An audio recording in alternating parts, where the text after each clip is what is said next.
اچھا جی، اگلا سوال ہے جی، بچہ مسلسل بیمار رہتا ہے، کوئی علاج بتا دیں۔ یہ سوال میں سمجھتا ہوں کہ مکمل نہیں ہے۔ مسلسل بیمار رہنا میرے تجربات کے اندر جو چیز ہے وہ یہ ہے کہ اکثر جو بچہ بیمار رہتا ہے اور آپ اس کو اکثر عاملین کے پاس بھی لے کے جا چکے ہیں، معالجین کے پاس بھی لے کے جا چکے ہیں، ڈاکٹروں سے بھی آپ نے چیک اپ وغیرہ کروا لیا ہے، لیکن بچے کا مسئلہ حل نہیں ہوتا۔ اور اگر آپ جن عاملین کے پاس جاتے ہیں دم وغیرہ کروانے کے لیے، وہ کبھی کہتے ہیں کہ بچے کے اوپر کبھی کچھ ہے کبھی کچھ ہے۔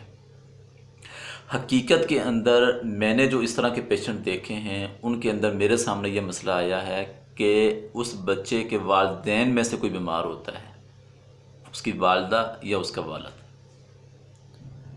جب ہم اس کے والدین کو چیک کرتے ہیں، جب پتہ چلتا ہے کہ اصل مسئلہ بچے کا نہیں ہے، اصل مسئلہ ان دونوں میں سے کسی ایک کا ہے، جب ان کا علاج ہوتا ہے تو بچہ اپنے آپ ٹھیک ہو جاتا ہے۔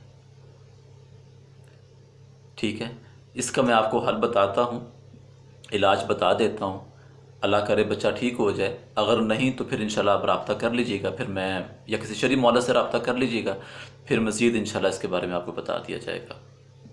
اس کا حل یہ ہے کہ والدین میں سے کوئی بھی جب وہ نہائے تو وہ کوشش کرے کسی ٹب کے اندر اپنے جسم کا جو پانی ہے نا وہ جمع کر لے، پھر اس پانی سے اس بچے کو نہلایا جائے۔ پھر دوسرے نمبر کے اوپر یہ ہے کہ اپنا وضو والا پانی اس بچے کے جسم پر بہایا جائے، اور سورہ فاتحہ، آیت الکرسی اور فلق ناس، ان چاروں صورتوں کو صبح و شام 7 یا 11 مرتبہ پڑھ کے بچے کو دم کیا جائے۔ یہ 1 سے 2 ہفتے لگاتار عمل کر لیں، ٹھیک ہے، انشاءاللہ اللہ کی رحمت سے بچہ آپ کا ٹھیک ہو جائے گا۔ اگلا سوال ہے جی، خواب کو زائل کرنے کا طریقہ بتا دیں، زائل کا مطلب بھی بتا دیں۔ یہ سوال بہت زیادہ آتا ہے، میسیج بھی بہت زیادہ آتے ہیں کہ جی خواب کو کس طریقے سے زائل کریں۔ زائل کا مطلب ہوتا ہے کہ کسی چیز کا اثر نہ ہو، کسی چیز کا اثر ختم کر دیا جائے۔ اور خواب کو زائل کرنے کا طریقہ کار یہ ہے کہ جب آپ کو خواب آئے، وہ خواب دن کا ہے یا رات کا ہے، وہ آپ اسی پہ ہے جب آپ کی آنکھ کھل جائے، یا اگر آپ نے رات کو دیکھا ہے تو پھر صبح کے ٹائم اٹھ کے اپنے بائیں طرف آپ نے 3 دفعہ تھتکارنا ہے، اس طرح۔ پھر آپ نے 3 دفعہ دعا پڑھنی ہے، اعوذ باللہ من شر الشیطان و شرہا۔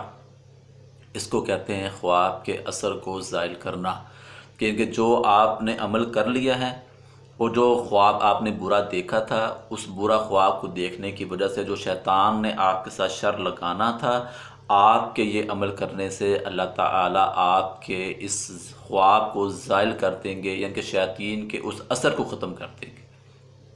یہ طریقہ ہے جی خواب کو زائل کرنے کا، اور یہ دعا ہے اعوذ باللہ من شر الشیطان و شرہا۔ 3 دفعہ تھتکارنا ہے بائیں طرف، اور 3 دفعہ آپ نے یہ دعا پڑھنی ہے۔ اگلا سوال ہے جی، کیا جنات علم غیب جانتے ہیں؟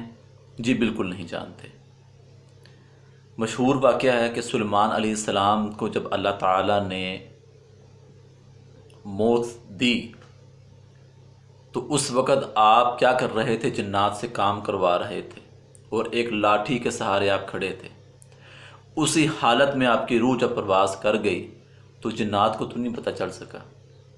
وہ تو پھر جب لاٹھی ٹوٹی، آپ علیہ السلام جب نیچے گرے تو پھر جا کر جنات کو پتہ چلا کہ حضرت سلیمان علیہ السلام تو وفات پا چکے ہیں۔